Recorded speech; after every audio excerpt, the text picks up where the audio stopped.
jaga.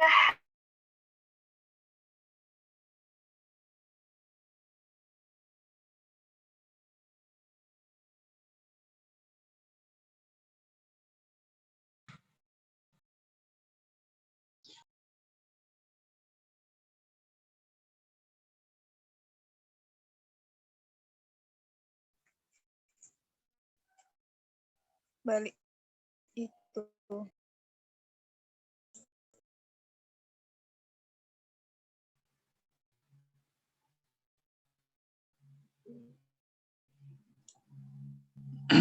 Bikin mabuk ngapain untuk dirimu 50% untuk dirinya 50%.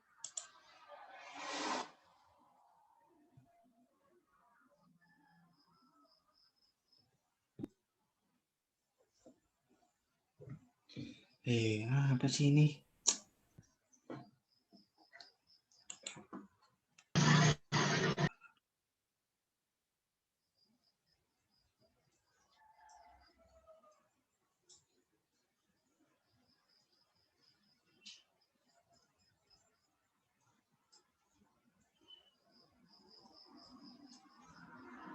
Baiklah, saya akan lanjutkan. Baiklah, sesi 2. Yang ingin bertanya, saya persilahkan.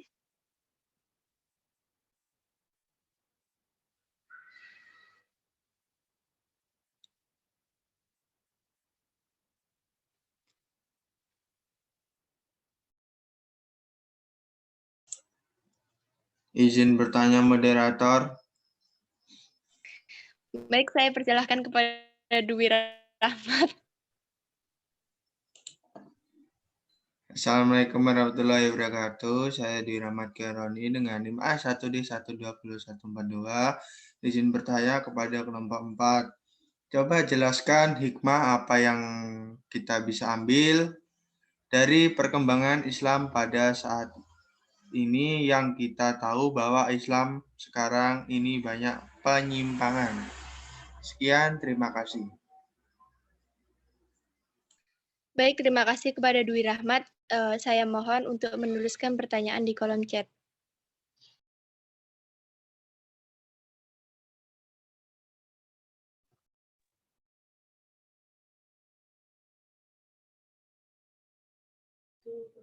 Saya persilahkan untuk yang ingin bertanya lagi. Izin bertanya moderator.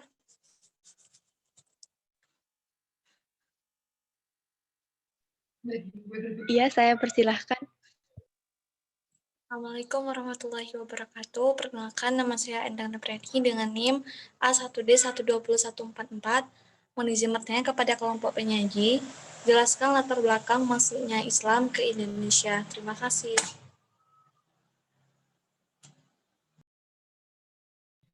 Baik, terima kasih Endang.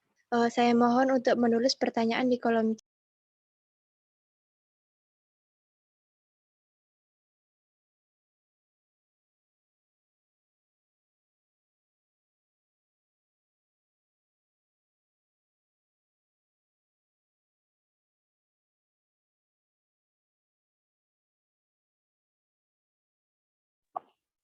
Mohon maaf, moderator, izin menjawab.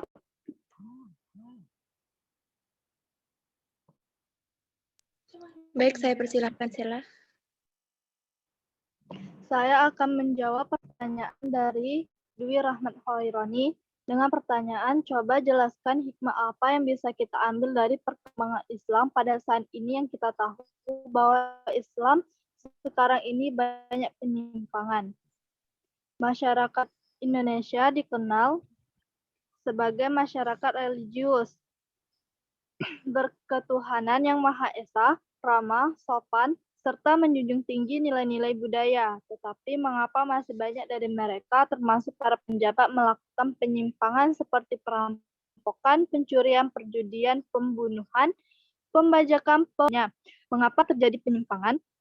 Terjadinya penyimpangan tersebut karena masyarakat Indonesia kurang paham dalam memahami ajaran agama yang telah diajarkan oleh Rasulullah SAW beserta sahabat-sahabatnya. Bagi masyarakat Indonesia yang memahami ajaran agama yang telah diajarkan tentu akan mengenal sekarang ini. Hikmahnya yaitu yang pertama, kehadiran pedagang Islam dari luar Indonesia yang telah berdakwah menyiarkan agama Islam di bumi Nusantara, memberikan nuansa baru bagi perkembangan suatu kepercayaan yang sudah ada di Nusantara ini. Yang kedua, keyakinan kepada Tuhan Yang Maha Esa berkembang dan tatanan kehidupan menjadi baik pula. Yang ketiga, hasil karya para ulama berupa karangan buku sangat berharga untuk dijadikan sumber pengetahuan. Yang keempat, meneladani kesuksesan mereka dalam berkarya dan membuat masyarakat Islam gemar membaca dan mempelajari Al-Quran. Yang kelima, memperkaya dalam bentuk arsitektur atau bangunan seperti masjid sebagai tempat ibadah. Yang keenam, mengajarkan tentang Islam harus dengan keramahan dan bijaksana serta membiarkan. Yang ketujuh, memanfaatkan peninggalan sejarah baik berupa makam, masjid, dan peninggalan lainnya untuk dijadikan tempat ziarah atau pembelajaran demi mengingat perjuangan mereka. Seorang ulama atau ilmuwan dituntut oleh Islam untuk mempraktekkan tingkah laku yang penuh keteladanan sebagai ulama pendahulu di Nusantara ini dalam mempertahankan harga diri serta tanah air dari penjajahan, mengajarkan sikap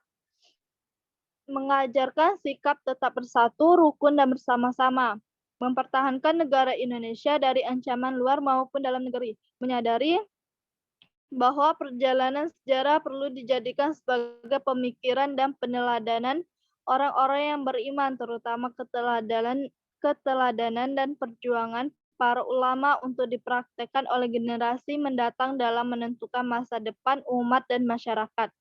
Adapun hikmah mempelajari perkembangan Islam pada masa modern adalah yang pertama, menjaga nilai-nilai akidah dan tauhid. Yang kedua, mendorong semangat dalam meningkatkan kualitas Islam. Bagaimana Dwi Rahmat Khairani dengan jawaban saya? Baik, terima kasih kepada Selasa Sabila yang telah menjawab pertanyaan dari saya. Jawaban saya terima. Baik, terima kasih. Saya kembalikan ke... Baik, terima kasih kepada Selasa Sabila. Saya persilahkan kepada teman-teman yang ingin menanggapi atau menambahkan jawaban. Izin menjawab moderator. Saya persilahkan kepada Resti Mulyani. Baiklah, saya akan menjawab pertanyaan dari Endang Noviani. Jelaskan latar belakang masuknya Islam ke Indonesia.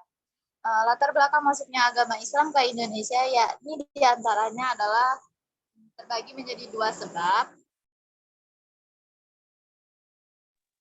Yang pertama, sebab umum. Para kaum pedagang memegang peranan yang penting di dalam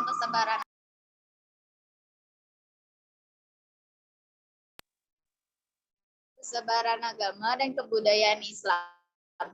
Letak posisi Indonesia yang sangat strategis menyebabkan timbulnya pangkalan perdagangan yang turut serta membantu di dalam mempercepat persebaran agama.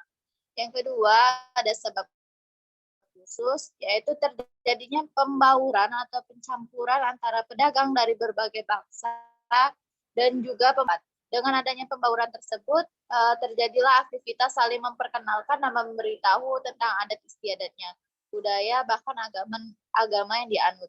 Tidak hanya kegiatan perdagangan, akan tetapi juga terjadinya asimilasi atau pembauran dan kebudayaan melalui pernikahan. Bagaimana, Endang?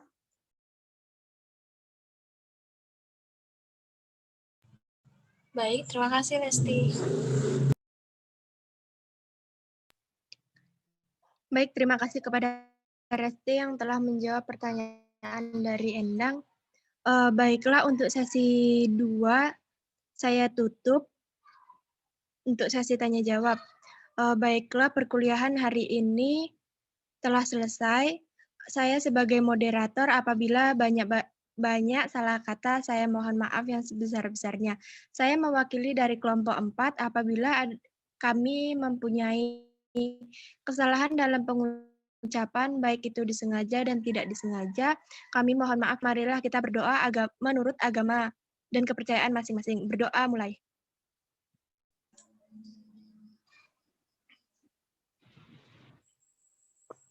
Berdoa selesai. Baiklah, itu tadi hasil diskusi dari kelompok 4 dan hasil tanya jawab. Saya akhiri. Wassalamualaikum warahmatullahi wabarakatuh. Saya kembalikan kepada Kating. Baik, terima kasih kepada kelompok 4 yang telah mempresentasikan pada hari ini menjelang siang. Baik, kita akhiri saja, udah jam 11:08. Baik, untuk mengakhiri perkuliahan hari ini, marilah kita berdoa dengan bacaan kita masing-masing. Berdoa dimulai.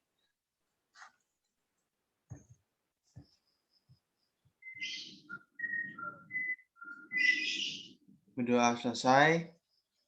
Baik, saya akhiri. Wassalamualaikum warahmatullahi wabarakatuh.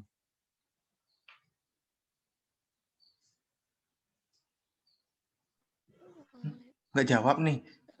Waalaikumsalam warahmatullahi wabarakatuh. Waalaikumsalam warahmatullahi wabarakatuh. Waalaikumsalam warahmatullahi wabarakatuh.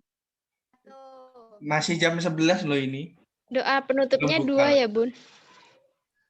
Iya, tadi kan diskusi Puasa kelompok. Tadi kan tutup berdoa diskusi kelompok. Ya wis lah live sing turu-turu, sing arep mangan-mangan, ora poso. Gak enak absen barcode. Gak enek, gak ono.